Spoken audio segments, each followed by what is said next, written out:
the state of South Dakota? South Dakota is directly affected by this invasion. We are affected by cartel presence right here on our tribal reservations, by the spread of drugs and human trafficking throughout our communities, and by the drain on our resources at the local, the state, and the federal level. All right, that's the governor of South Dakota who's joined efforts with Greg Abbott to put up barbed wire along the southern border. Governor Kristi Noem, author of No Going Back, joins us now. Congrats on the release of the book.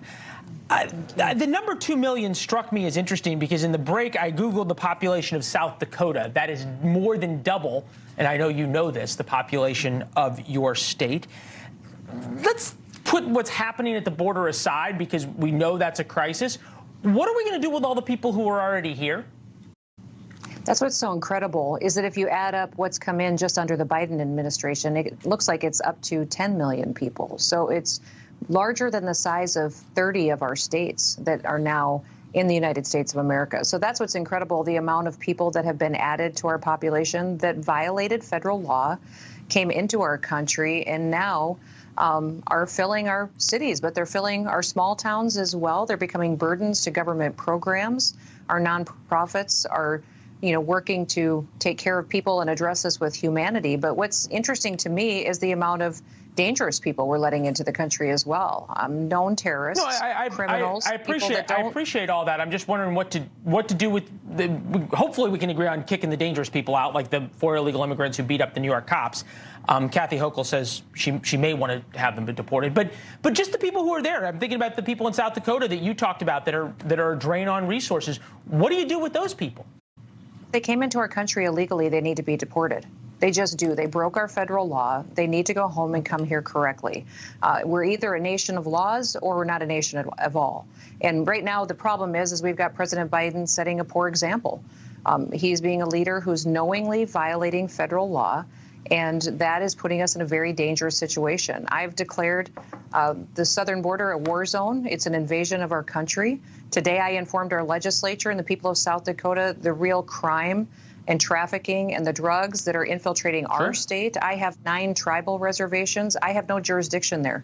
We have families living on our tribal reservations that are living with the cartels, that are in their communities, taking advantage of them, perpetuating crimes and murders, and they can't do anything about it. And we've been asking this federal government to come in and keep people safe. They refuse to. So it's not just in Texas, it's in South Dakota too, and that's what these cartels are doing.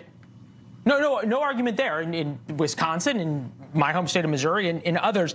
Look, as you point out, there's a lot of very dangerous people who come. There's also a lot of people who are just looking for a better life, who are looking for a job and some way to better their lives and their families' lives. Certainly, that's what my grandparents did when they came to America.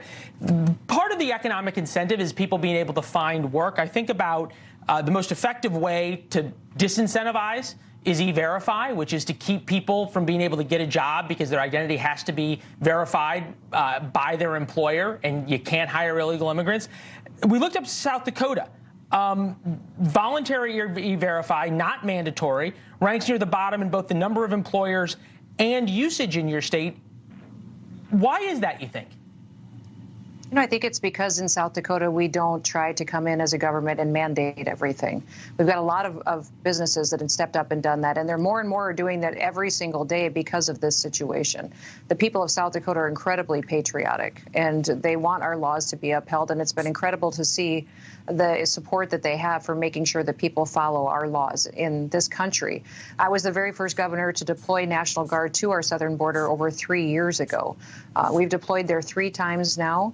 We also are looking at the situation we have today and what we could do different, what we can do with rules of engagement, how we can send supplies, and even support Texas in litigation and in the courtroom so that we can defend our state's rights. I understand.